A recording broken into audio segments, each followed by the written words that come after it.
over to YouTube and might pull it up. I mean, if you could send me questions, that'd be easier. Good to know. Do I access the chat? Okay, so I can watch it from there. Cool. Let's do it. Yeah, I'll do that then. Am I good to go? We're ready? Let's do it.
Welcome in, everybody, to the PFF Start Sit Show. I am your host for this afternoon. My name is Andrew Erickson. I am a fantasy football analyst over at Pro Football Focus, as you can see on my shirt here.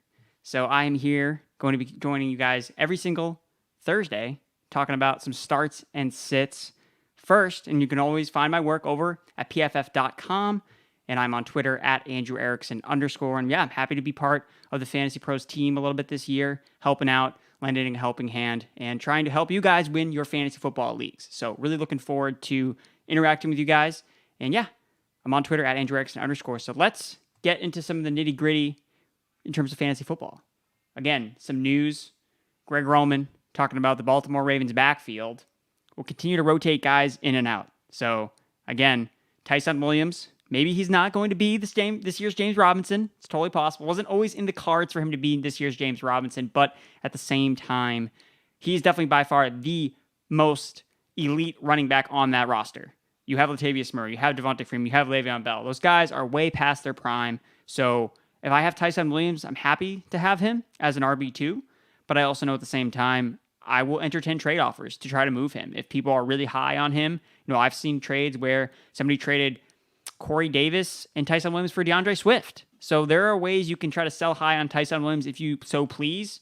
I would entertain offers, send some out to your league mates, see if you can sell Tyson Williams a little bit higher than potentially what he's really worth. Again, he's going to be in a committee, but the Ravens always use a committee. So them saying they're going to use all these running backs, that's what they were going to do when they had Dobbins.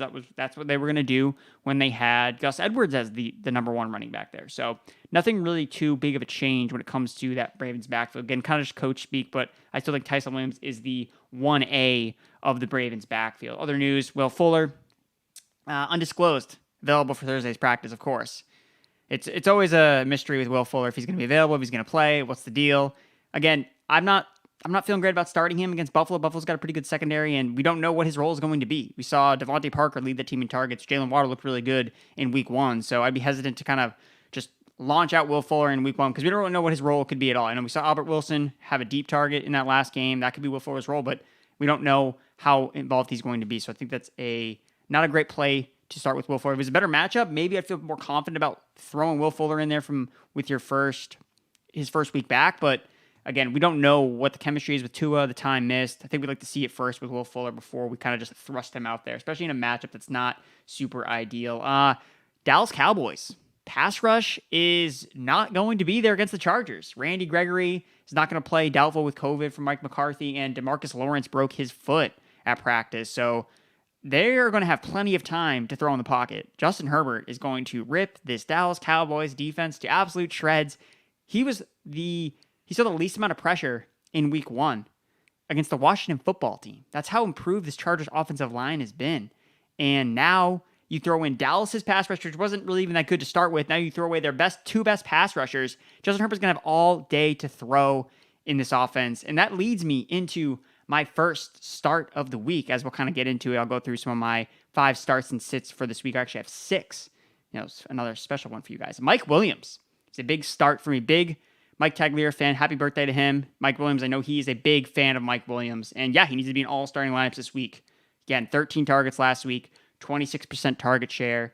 He was PFF's 12th highest graded wide receiver on the week, 22.2 PPR fantasy points. It's going to be a shootout against the Dallas Cowboys. I cannot imagine a world where Mike Williams doesn't ball out in this game.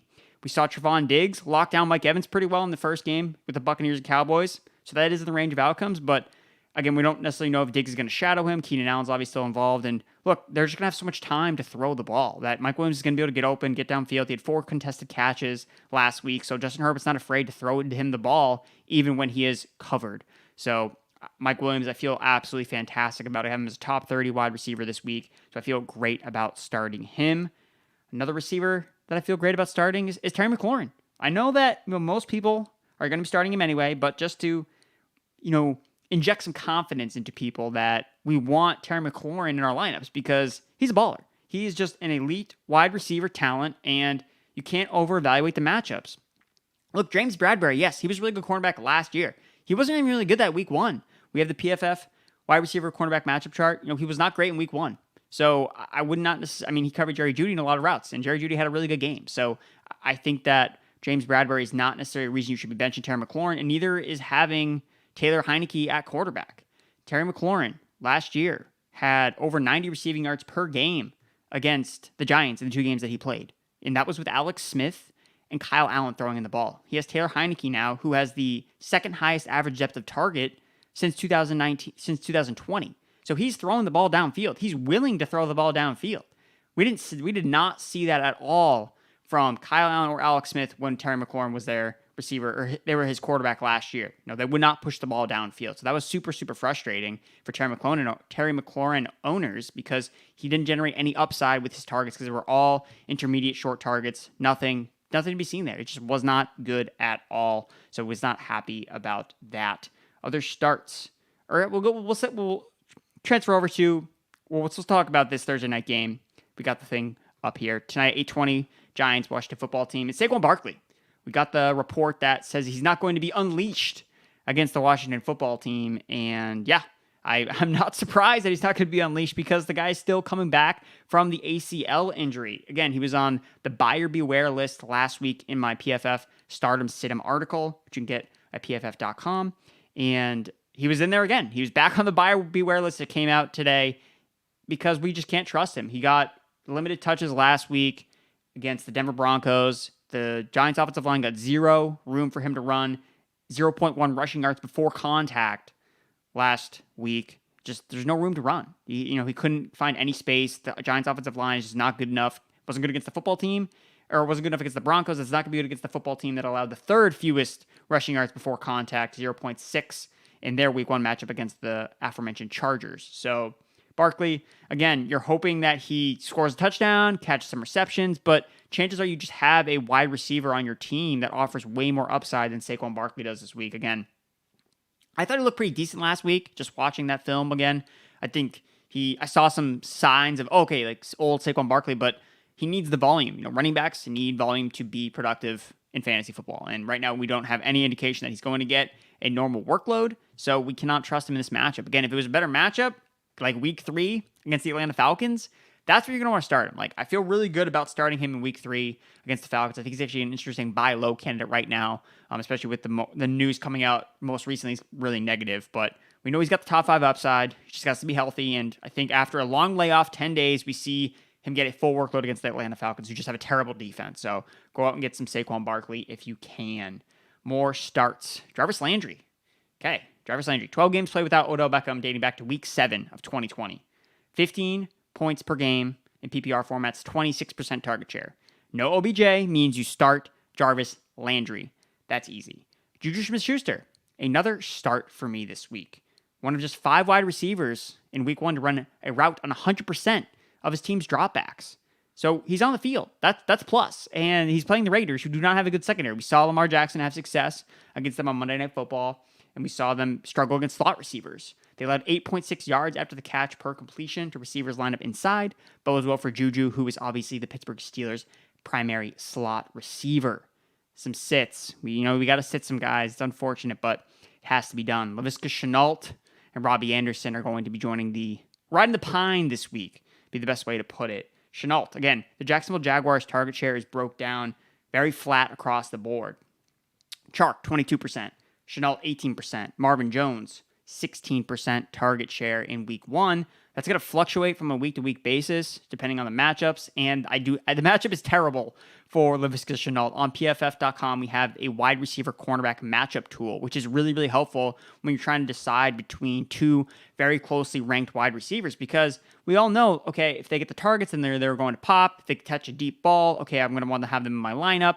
But if you kind of get more in depth and you look at, okay, if these Jags receivers are all kind of seeing a similar target share, who can I bank on being the guy that I can potentially look towards? And Shenault just does not have the good matchup.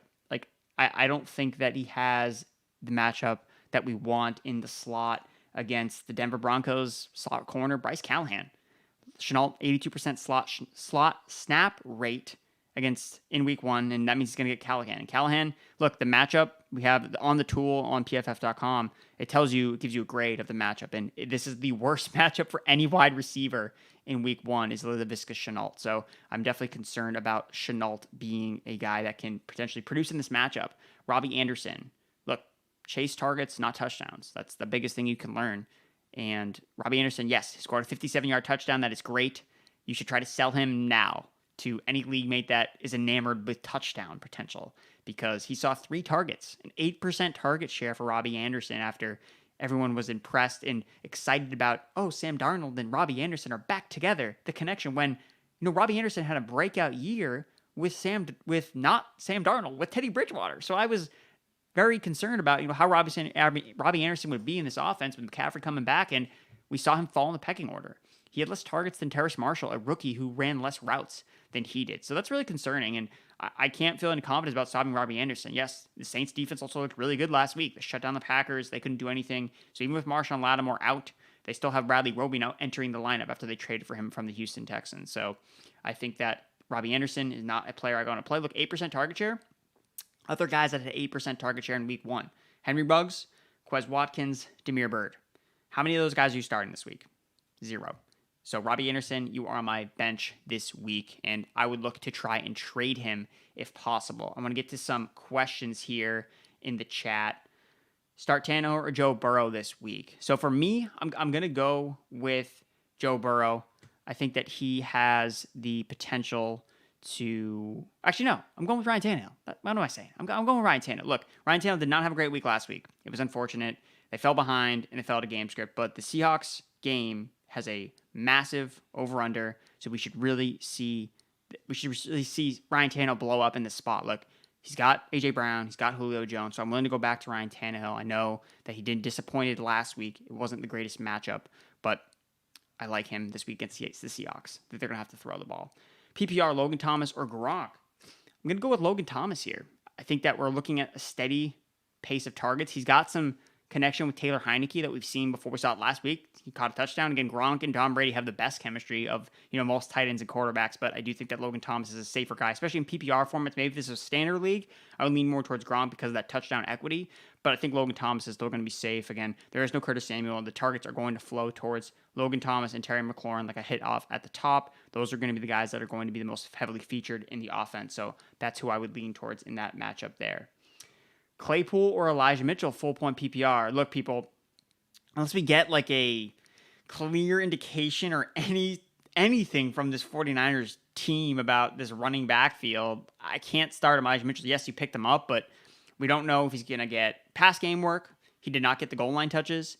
And, Chase Claypool is a starting wide receiver and they're playing the Raiders. Like, I think that Claypool over Elijah Mitchell makes way more sense. I think that they probably both have equal upside, but Mitchell probably has a worse floor. We've seen Claypool literally have games where he's thrown or caught 4 touchdowns. Whereas Elijah Mitchell, yes, we saw him pop, big run, but he didn't even get goal line touches. So I would not sit Claypool until we start to figure out a little bit more about how these roles are kind of operating with the San Francisco 49ers defense. More question, Terry McLaurin or Devonta Smith? I'm going with Terry McLaurin.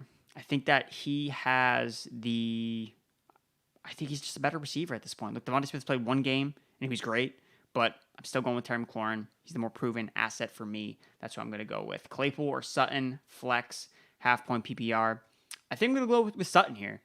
Sutton is the clear alpha in that Denver Broncos offense without Jerry Jeudy, and they're playing the Jags.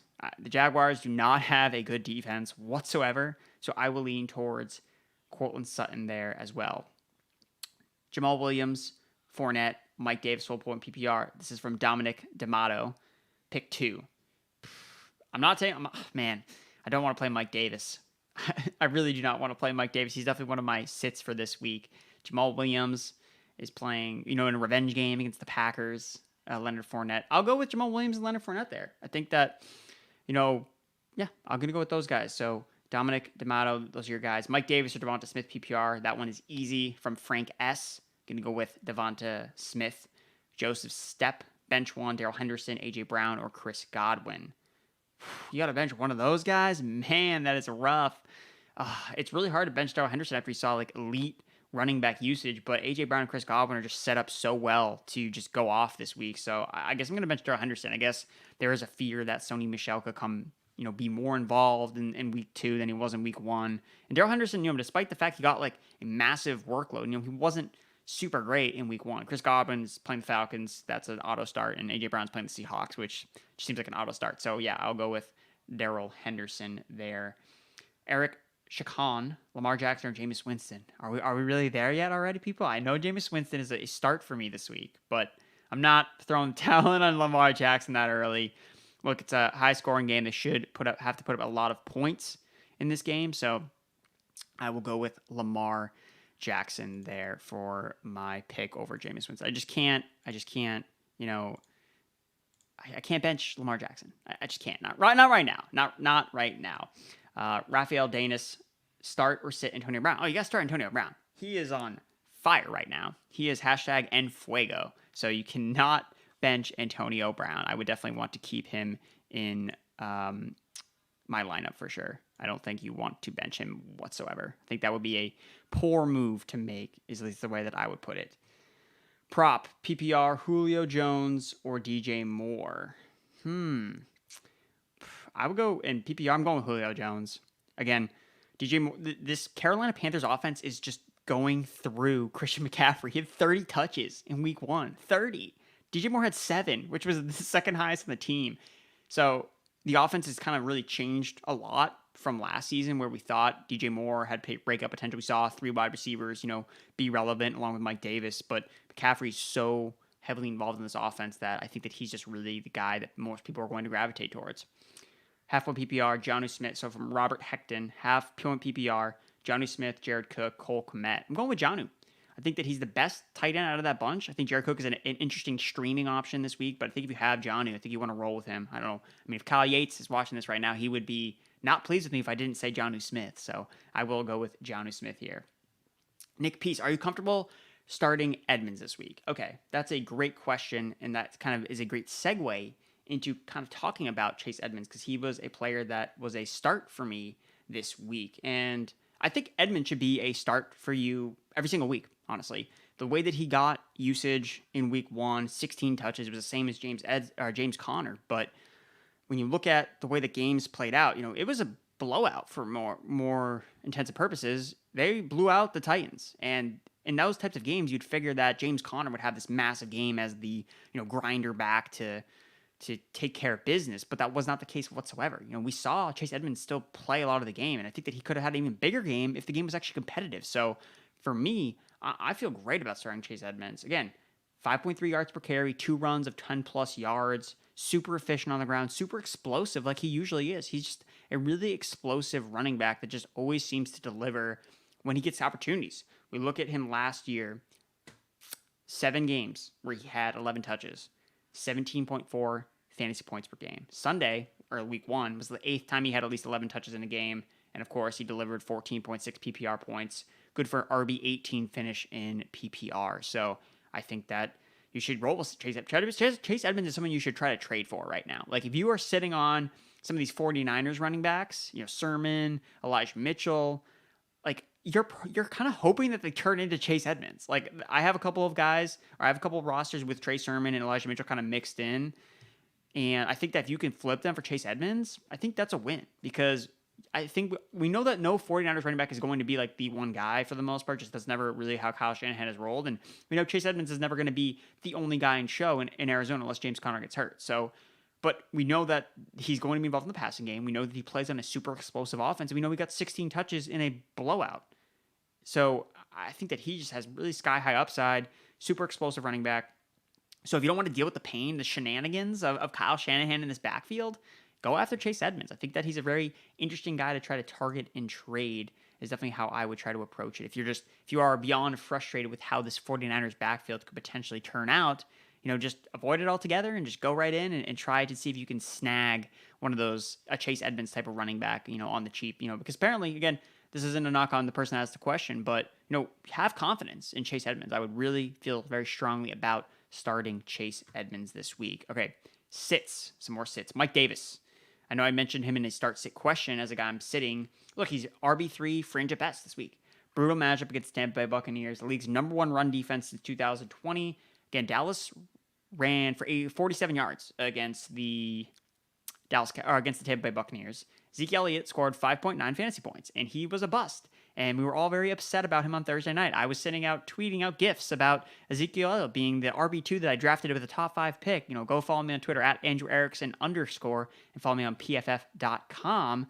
But yeah, Mike Davis just doesn't have the explosive rushing juice to really deserve to be started this week. Again, he's not going to break off a big run. That's not his game. He's going to have to rack up receptions. And if you're just banking on him, I hope he catches a couple balls, then just bank on a wide receiver, catching at least a long touchdown down the field, not necessarily going into, I'm hoping that, Mike Davis bails me out with 6 targets. He hit 6 targets last week. He had really good usage as a receiver. He had 3 catches for 23 yards. That's not going to get it done as a flex play. You want upside in your flex. So I'm going to go with my Big Mike on the bench. There's a lot of receivers with some high upside this week, so I'm going to leave him on the bench. Josh Jacobs is the other running back I'm leaving on the bench. Look, people, the splits between Josh Jacobs in games that they win and games that they lose is just massive. He scored 2 touchdowns in their losses. And of course, because he scored twice against the Ravens, no wonder that they won that game. So Josh Jacobs, again, if you look at PFF's strength of schedule tool, which also factors in type of fantasy points, it also kind of factors in just the actual rosters. PFF has the Steelers ranked as the number 2 best run defense in the NFL. Josh Jacobs is not getting it done against the Steelers' vaunted front 7. It's just not happening. He's been banged up. He's been missing practice. He split the snaps 50-50 with Kenyon Drake last week. So I'm very concerned about Josh Jacobs. So I would be looking to leave him on the bench. Be happy if you started him last week and again another bad matchup that he scored the 2 touchdowns. Take that and put him on the bench because I guarantee you that it's not going to happen again with Josh Jacobs. I would be floored to see Josh Jacobs potentially score 2 touchdowns again. I would be very, very surprised. Some tight ends, or I guess we'll talk about a sit. Mike Gesicki. Would not want to start Mike Gesicki this week. Again, he ran 18 routes last week, commanded a 14% target share. Not great. Not great, Bob. Not great, Bob. It's just not, he's a non-factor. Will Fuller's coming back to the lineup. We don't know how the targets are going to be distributed. And Mike Gesicki has just been so up and down with his production. He's not reliable. There's no targets there. Again, I think that the top guys are pretty clear of the tight end position. And I know Mike Gesicki got drafted in a lot of places, but I mean, look, he's going to have games here and there. And you're going to be annoyed that you didn't start him in the weeks that he does have a couple decent games, but there's just finally more competition in this Miami passing game that I just don't think that he's really going to have a big role in this passing attack. So I would be looking to bench Mike Gesicki this week. We haven't seen him with all of these. Tua has not been giving him a lot of opportunities. And even during the preseason, he was just making his hay off of 1 or 2 big plays. Again, I don't think that's worth banking on. I think there's more guys, even like a Jared Cook, you can get off the waiver wire. I think is a better play than Mike Gesicki this week. I know I have him in my top 15 because he got really good usage last week. He was 4th. Jared Cook, I'm referring to, 4th in expected fantasy points per game. Expected fantasy points are considering how many points a player should have scored based on the way that they were used, based on how much they played, based on where they saw their targets and touches in the offense. You can find everything about expected fantasy points on pff.com. I've also done a couple articles specifically covering expected fantasy points. You can make sure you check that out on Twitter at @AndrewErickson_. Okay, let's go back to the questions here. Let's see if we can dive in. All right. Phil Dillon, Fantasy Pro sitter starter question suggesting starting Connor over Rojo, but my gut is telling me to roll with Rojo. Thoughts? I like it. I like the gut call from Phil Dillon. I'm going to roll with Rojo. James Conner had the perfect storm last week, and he did not do really much of anything. So, Rojo, could he score 0 points? Yep. He totally could just totally bomb. He could fumble again and get benched. But at the same time, we know that Ronald Jones is playing the Atlanta Falcons this week. A easy matchup. They have the highest implied team total on the main slate. They're going to score points. And Ronald Jones, I think he's a good running back. Again, it's super frustrating the way that he fumbles the ball all the time. So I would roll with Ronald Jones there. I think that you're going to go with your gut. I think that's a good call to go with your gut. Phil Dillon. Darwin Mendez. Who do I start at flex? Josh Jacobs, Jarvis Landry, half point PPR. Talked about this already. Going to go with Jarvis Landry. Nick Papa. Full point PPR, Ayuk or Jamal Williams. Cannot start Ayuk. He is in the Kyle Shanahan doghouse, even though he's not in the doghouse. He's just running. We don't know what his role is going to be. We don't know. He's running behind Trent Sherfield. He's not being featured, so you can't start Brandon Ayuk unless we figure out he's like actually a starter again. So I will roll with Jamal Williams. David Lopez, Gronk, Beasley, or Tim Patrick for flex. I'm going with Cole Beasley. Again, he's super underrated, but ton of targets last week. Super cheap on DFS. Like, yes, Cole Beasley, sign me up. Henderson or Hunt, full point PPR. I'm going to go with Henderson here. It's just because he got great usage last week. He was the clear RB1. Hunt has a good matchup this week, but I would definitely lean towards Henderson there. I think he's safe. We don't know Hunt how many touches Hunt will get. I think that Hunt is a good flex play. For those of you that also have questions about Hunt, he rushed for 100 yards the last time. Both he and Nick Chubb both rushed for 100 yards the last time they played the Texans. So I think that both of them could have enough work in this game to be fantasy viable options. Mr. Hendricks, AB, Jarvis, or Julio, full point PPR. I'm going to go with Julio Jones. Jeremy Lau. Should I start Brandon Cooks or TJ Hawkinson, full point PPR? I'm going Brandon Cooks. Look, I know Hawkinson had a massive game last week, but tight ends are usually when it's a tight end or wide receiver, unless his name is Darren Waller or Travis Kelce, I'm going to go with the wide receiver. So I'm going to go with Brandon Cooks there. Jonnu or Everett, PPR. I'm going to go with Jonnu Smith. Ryan G. Oh, that was from Justin Atkinson. Jonnu or Everett, PPR. So I'll go with Jonnu. Ryan G. Would you trade away Henry for Mixon and Kittle? 1,000%. Yes. Would absolutely would love that. Would be smashing the accept button for Derrick Henry or for Mixon and Kittle. Yes, I would definitely want that for sure. Adam Length, full point PPR, Waddle, Jamal Williams, and Robbie Anderson. I'm going to go with Jamal Williams there. I'm not high on Robbie Anderson this week. He is one of my sits on that side or on that side. I don't know. The start sit tool will tell you. Yeah, Robbie Anderson is a sit for me this week. Jake Howard, half point PPR, Tanyan or Goddard. I'm going to go with Dallas Goddard. This one's close because Robert Tanyan could have a massive bounce back game. I think if you are shooting for ceiling, go with Robert Tanyan. If you want to save for floor, I think I would go with Dallas Goddard. I think that both of them have good matchups. Tanyan is touchdown dependent. It's just dependent on Aaron Rodgers throws. Aaron Rodgers is going to throw touchdowns in this game against the Lions, no doubt. But will they go to Robert Tanyan is the main question. Reminder, guys, if you want to submit a question in the chat, you need to subscribe to the Fantasy Pros YouTube channel. And while you do that, make sure you drop a like on this video. Go follow me on Twitter at @AndrewErickson_. I'll be joining you guys every single week on Thursdays. My name is, again, if you're just tuning in, my name is Andrew Erickson. I'm a fantasy football analyst over at Pro Football Focus, PFF.com. That's why I have the little logo on my shirt here. And I'm on Twitter at @AndrewErickson_. So again, if you want to join in the chat, make sure you subscribe to the YouTube channel and drop a like to this video. Let me know how I'm doing. It's my first run. It was a little rocky at the start. I think the banner was messed up at the beginning, but we fixed it. We got the stream going. So I'm glad that we got things off the ground, and I hope to improve as the season goes along. So let's get back to some of these questions here. Tim Long, half point PPR, Saquon or Melvin Gordon, the third. Man, that one's tough. Yeah, I said Saquon's a sit, and look, Melvin Gordon, as much as I have not enjoyed kind of like going towards him, I think that I will go with Melvin Gordon. Better matchup. He is going to get carries, and he's shown some burst. He looked good in the preseason. He's looked good so far in the regular season. So I just can't trust Barkley right now. So I'm going to go with Melvin Gordon. Antonio Brown or Ridley, half point PPR. I'm going to go with Ridley. This is get_white.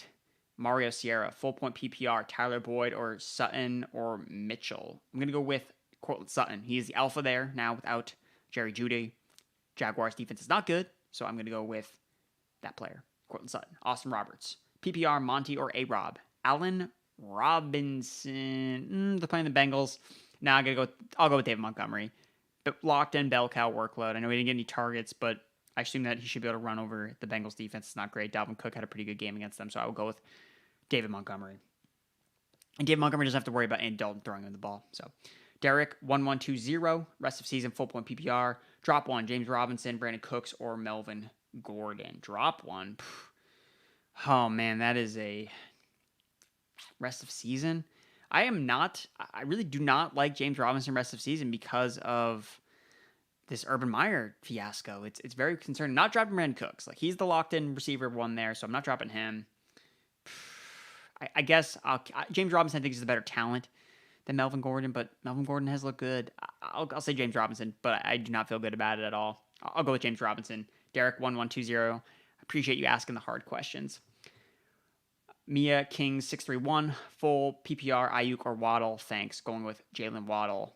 Addison S, standard, Corey Davis or Deontay Johnson. Going with Deontay. Massive target share last week. Top 10 target share. And he's got the Las Vegas Raiders this week. Corey Davis has the Patriots. I think it'll be a little bit tougher sledding for him than it was against the Carolina Panthers in week 1. Tyler McCarthy, Chase Claypool, Mike Williams, flex.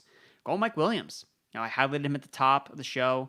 Starter sit. Just saw 25% target share last week. That Dallas Chargers. If you have Dallas Cowboys or Chargers, you're starting them. Like, that's pretty much it. We could see a 2018 Chiefs Rams type game from Dallas and LA.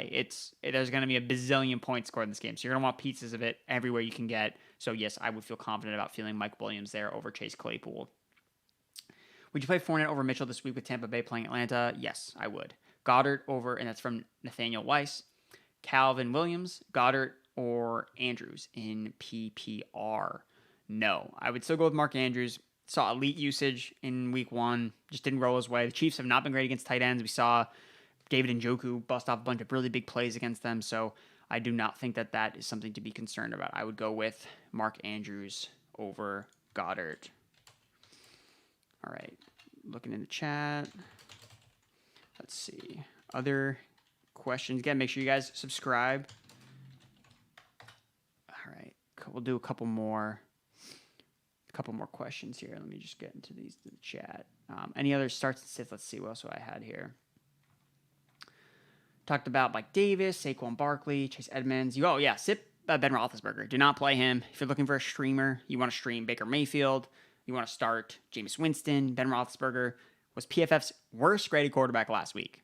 Dead last. So again, he can make it up with some, cheap yards with Deontay and Claypool, but he's not efficient, and I have concerns that he just might be washed at this point. So do not go with Ben Roethlisberger. And the Raiders last week, they pressured Lamar Jackson on 59% of his dropbacks, the most of any team.